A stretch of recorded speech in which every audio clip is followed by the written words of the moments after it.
Bismillahirrahmanirrahim. Amin. Nah, ini judulnya 5 menit bicara tentang orang yang dicintai.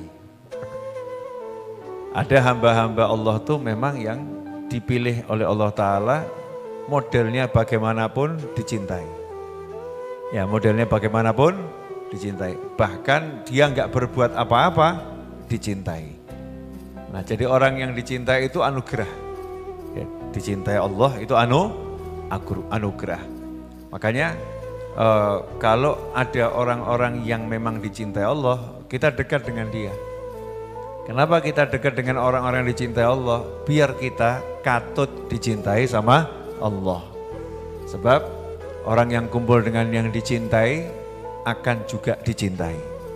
Disebutkan dalam Al-Quran surat Thaha ayat 39 ketika Allah memerintahkan ibunya Nabi Musa alaihissalam untuk menghanyutkan Nabi Musa di sungai, kemudian dijanjikan nanti akan dikembalikan.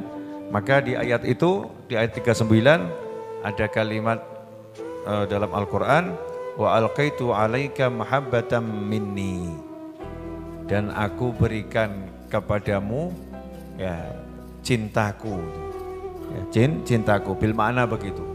Itu di tafsir disebutkan apa artinya? Artinya adalah siapapun yang lihat Nabi Musa jatuh cinta, jadi suka gitu.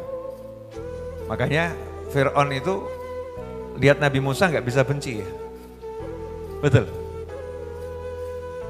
Cari bayi laki-laki mau dibunuh, bayinya diantarkan ke depannya, yang lain dibunuh. Nabi Musa diantarkan ke depannya, sama Fir'aun diangkat jadi anak angkat. Kenapa? Karena begitu lihat jatuh cinta. Nah, ada hamba-hamba Allah yang seperti itu. Jadi kalau dilihat nggak bisa marah. Ya dilihat walaupun marah ya, tiba-tiba memaafkan. Kenapa? Allah yang meletakkan rasa cinta kepada makhluk kepadanya. Jadi Allah yang meletakkan. Itu anugerah dari Allah Subhanahu wa taala yang seringkali Allah berikan kepada orang-orang yang dicintai oleh Allah Subhanahu wa taala. Sehingga Ibn Katsir ketika menafsirkan ayat tersebut berkata, ma ra'a ahadun Musa illa ahabbah. Tidaklah seseorang itu melihat Nabi Musa pasti mencintainya. Qala Ibnul Munkadir li Abi Hazim, pernah Ibnul Munkadir berkata kepada Abi Hazim, yalqanin nasu fayad'una li bil khair. Katanya Ibnul Munkadir, masyarakat itu kalau ketemu saya langsung mendoakan saya dengan kebaikan. Panjang umur, tambah senang. Ma'arifuhum, padahal saya nggak kenal mereka. Gak kenal, gak pernah ketemu, lihat doakan baik-baik terus. Wa ma sana'tu ma'ahum khaira, dan aku gak pernah berbuat baik bersama mereka, tidak pernah berbuat baik untuk mereka. Faqala Abu Hazim, dzalika fadlullah. Abu Hazim menjawab, itulah fadlnya Allah, kemurahan Allah. Allah itu punya dua sisi kemurahan sama sisi keadilan. Adil itu contohnya begini. Ini semua yang hadir ikut buka bersama di sini santri Ramadan dapat teh, betul ya? Terus dapat kurma, betul? Semua dapat sesuai jatahnya. Itu namanya adil. Kalau tiba-tiba saya tambahin salah satu nasi 5 bungkus, itu namanya apa? Fadl. Itu kemurahan saya. Gak boleh kita iri sama orang yang dapat kemurahannya Allah Subhanahu wa taala. Atau jatahmu kamu juga dapat. Dalam hidup ini kan semua dapat. Dikasih hati sama Allah Subhanahu wa ta'ala, dikasih anugerah oleh Allah Subhanahu wa ta'ala. Tapi ada yang dikasih lebih, itu dari fadlnya Allah, kemurahan Allah. Kemudian Abu Hazim berkata, saya ja'aluhumur rahmanu wudda, saya ja'alulahumur rahmanu wudda. Itu ayat Al-Quran di mana Allah menjanjikan orang-orang yang beriman pada Allah Ta'ala, nanti Allah akan berikan rasa cinta dalam hatinya. Jadi makhluk melihat mereka jatuh cinta.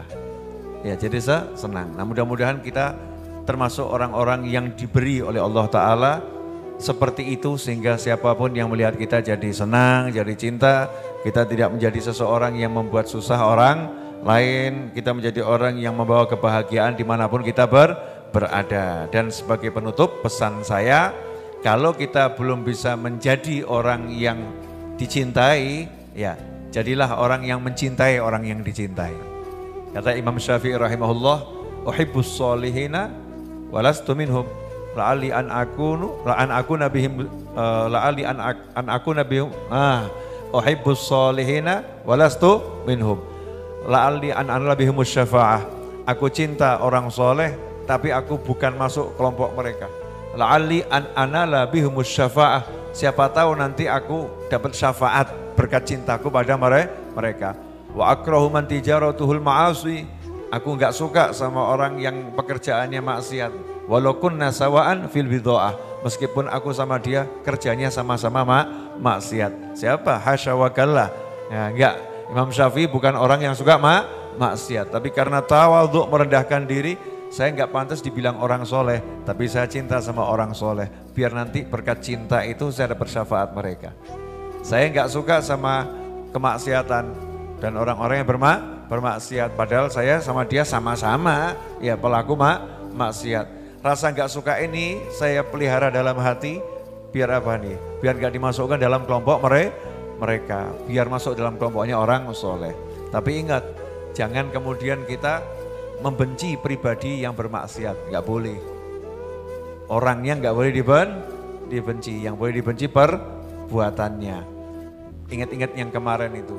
Bisa jadi dia baru kalah 1-0 hari ini. Besok dia menang 10-1.